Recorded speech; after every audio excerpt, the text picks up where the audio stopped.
we are continuing with the elementary signals.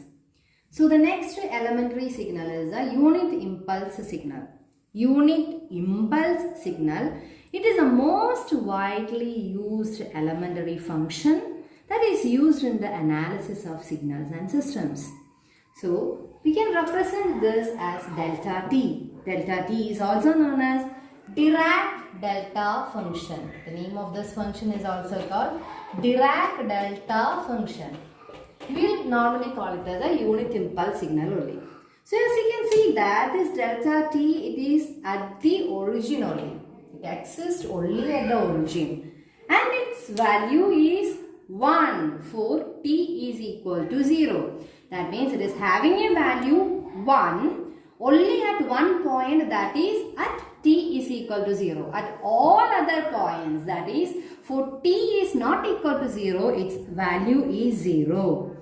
Its value is 1 means it doesn't mean that it is having some point over here and you are marking it as 1. It's not like that. Its value 1 means that this function is having infinite length with a unit area. Okay, is it clear? It is having an infinite length. That is why there is an arrow mark over there. It is having an infinite length with unit area. With unit area. That is a unit impulse signal. So what is the value of unit impulse signal? Its value is 1. It means that the area of that impulse signal is 1 and it is having an infinite length. And where does a unit impulse signal exist? It exists only at t is equal to 0. For all other values, that means for t not equal to 0, its value is 0. In continuous time domain, unit impulse signal is actually the derivative of a unit step signal. So, unit impulse signal, delta of t is equal to d by dt of, that is the derivative of a unit step signal.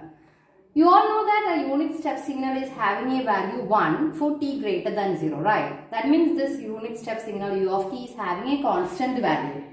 So what will be the derivative of a constant value? It is 0. So you cannot take like this. What you can do is, you can do an approximation like the unit step signal, you can approximate it to u of delta t. Okay, this is a small delta and you can see that u of t will be equal to u of delta t when delta tends to 0. Right? Please have a look. When this delta is tending to 0, the u of delta t will be equal to u of t. So we can now redraw your unit step signal like this. Okay, original u of t was like this, right? I think you all remember. This is t, this is u of t. Okay, now you can approximate this u of t to be u of delta t. That means I am saying that this u of t is equal to u of delta t. Because this delta, this is a very small value or it is approximating to 0. Now, the problem with the earlier version is that your unit step signal, like its value is 1 for t greater than 0, its value is 0 for t less than 0, there is a discontinuity there. It is not continuous, right? Because here ഒരു value ഉണ്ട്, ഇവിടെ തുടങ്ങിയ ഒരു value ഉണ്ട്. അപ്പോൾ ഈ ഒരു portion എന്ന് പറയുന്നത് അത് continuous അല്ല. അപ്പോൾ continuous അല്ലാത്ത ഒരു സിഗ്നലിന് നമുക്ക് ഡെറിവേറ്റീവ് എടുക്കാനും സാധിക്കില്ല. So that is why you are doing an approximation. So what is our approximation? You are approximating your u of t is equal to u of delta t of small delta t. When delta tends to 0, u of t will be this value. So this is that delta range. Now you can take the derivative, right? What will be the derivative of this portion? This is a constant, right? This value is 1. So that is a constant. What is the derivative of a constant? That is 0. Now you have only this log. Okay. So you are taking the derivative of this entire function u of delta t. That means your small delta t is equal to d by dt of u small delta t. Okay. You have replaced this first equation with the second equation. Okay. And this u of delta t now became a combination of a slope portion plus a constant portion. Derivative of this constant portion is 0. And what is the derivative of a slope? The slope value is constant. So what is the derivative of a slope? It is a constant. Derivative of a slope is a constant. So you can draw the derivative like this. This is the derivative. This is t and this is delta small delta t. Okay, delta, small delta t. This is the origin and this will be your small delta. You are saying that the small delta is approximately equal to 0. And the height of this will be also equal to 1 by delta. Now what happens as this delta tends to 0? As delta is tending to 0, that means your rectangle is actually compressing. Rectangle box compress. So when you compress this, what happens is that its height increases. Then we approximate the height increase. And when it reaches 0, what happens is the height will become infinity. So when it reaches 0, its height will become infinity and the signal will be like this. This is your delta of t. That is how you are saying that your unit impulse signal, it is a derivative of the unit step signal. Okay. So delta t is the derivative of the unit step signal. Then you are saying that this unit step signal is equal to u of delta t, because when you take a derivative of the constant, it becomes 0. Then what you are doing is that you are approximating this delta to be almost equal to 0. That means it is a very small value. And again you are taking the derivative. So this portion's derivative is 0. This portion's derivative is a constant. Then it will come as a rectangle here. Then you compress the rectangle so that it will become equal to 0. When you compress the rectangle, its height goes to infinity and its value will become 1, or the area will become 1. Next is the unit impulse signal in discrete time. So how do you represent a discrete time signal? A discrete time signal is represented as x of n. So here, instead of delta t, you will be having delta n. So what is the value of delta t? Its value is 1 at t is equal to 0. Right. Similarly, delta n is having a value of 1. Its value is also 1 at n is equal to 0. And if n is not equal to 0, it doesn't have any value. Okay, it's having a value at only one point, that is only at n is equal to 0. So how do you write it?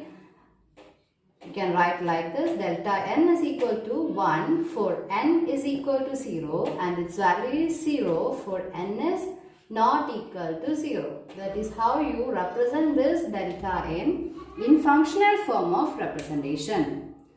The same signal can also be written as some other way. Okay, so please have a look. This is u of n, that is the unit step signal. What is the value of this unit step signal? Its value is always 1 for n greater than 0. N greater than 0 means greater than or equal to 0. That means at 0, 1, 2, 3, 4, 5, etc. values for n, it is having a value 1. And if n is less than 0, there is no value for that. Okay, its value is always 0. That is u of n. Now can you say what is u of n minus 1? N minus 1 is, this minus 1 is a delay. I hope you are clear about this delay portion. So this is u of n minus 1. That means the same u of n signal that is delayed by a value 1. Same u of n signal തന്നെയാണ്, പക്ഷേ അതിനകത്തൊരു 1 delay ഉണ്ട്. ആ 1 delay എന്ന് പറയുന്നത് നമ്മൾ ടൈമിൽ ചെയ്യുമ്പോൾ what happens is that it will get forwarded.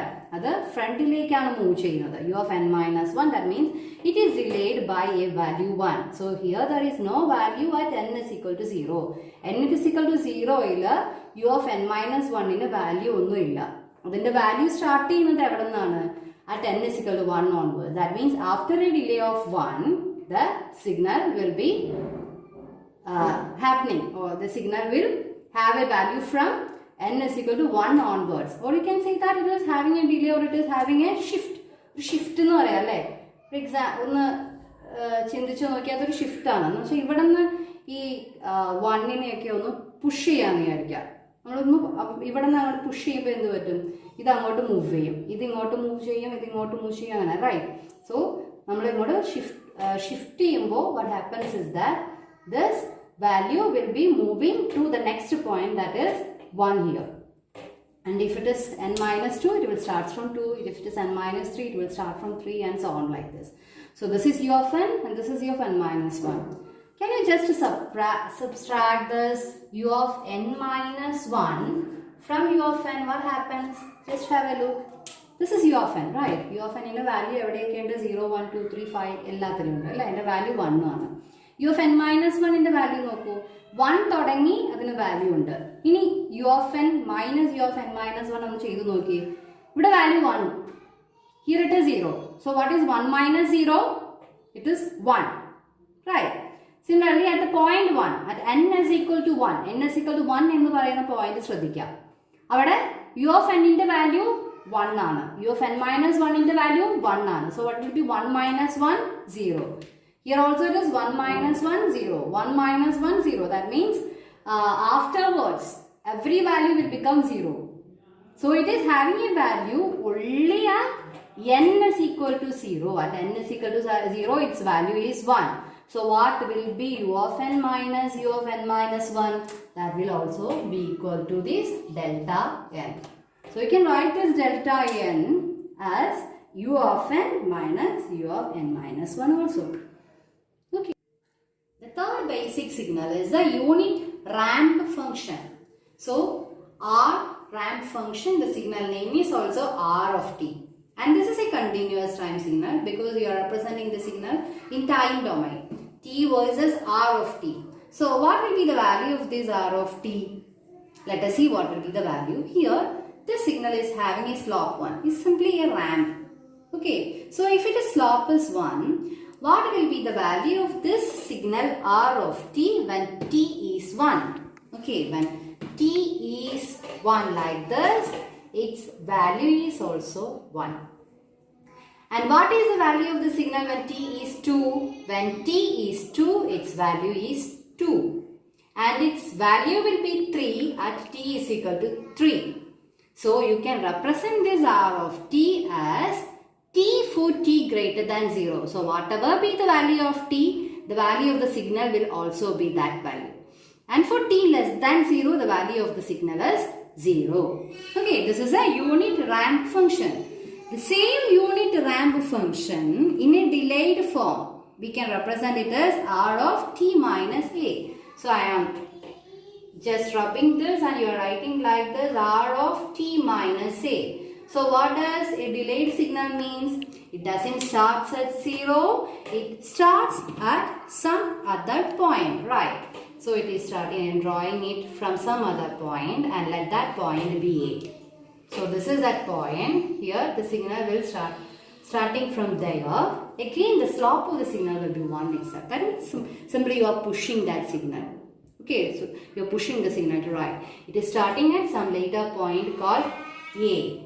So this will be your signal R of t minus A. This is R of t minus A. So what will be the value of this R of t minus A?